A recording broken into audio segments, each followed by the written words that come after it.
Blessed are those who are poor in spirit, for theirs is the kingdom of heaven. 80% of the world live on less than $10 a day.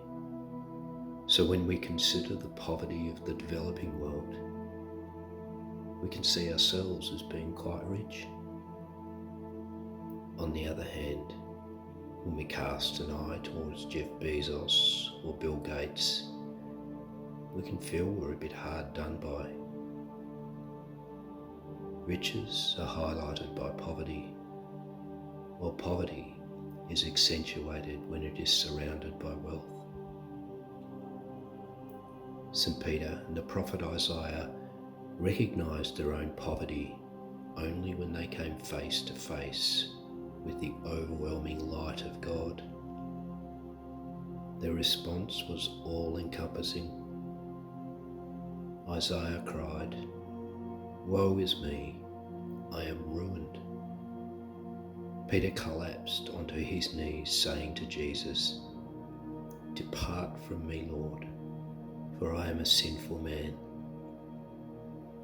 Surprisingly, this was not the point of their damnation. Rather, it was the moment of their salvation. By recognizing their poverty, they were received into the kingdom of heaven.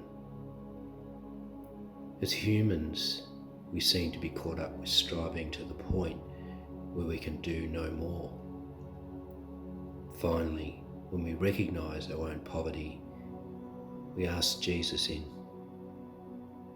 It is then that Jesus is able to provide us with the riches beyond that which we ever dreamed of. Tozer says, "We will hardly set our feet out of time into eternity, and we will bow our heads in shame and humiliation.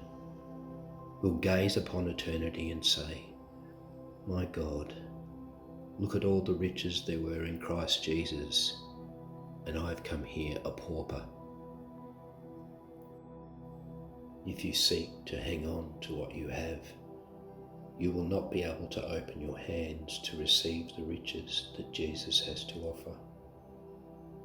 The only way we can enter into God's kingdom is as subjects, fully surrendered, recognizing our own poverty, letting go of all we have and all we are.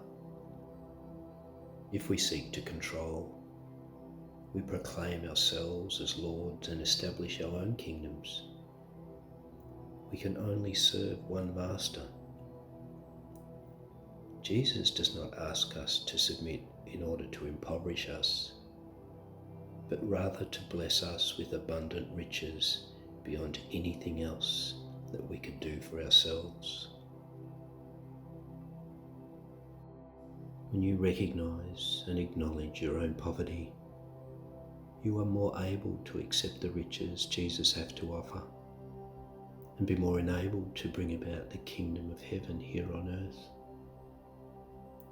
Only through releasing what you have can you open your hands to accept the gifts of God.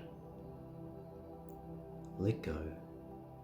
Let go of your illusions, of your perceptions that you can do it all in your own strength, and let God.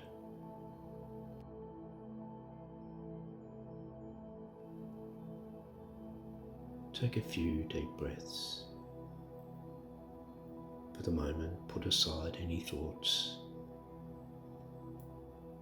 and in your mind's eye, place yourself in the presence of the divine, where, as Isaiah says,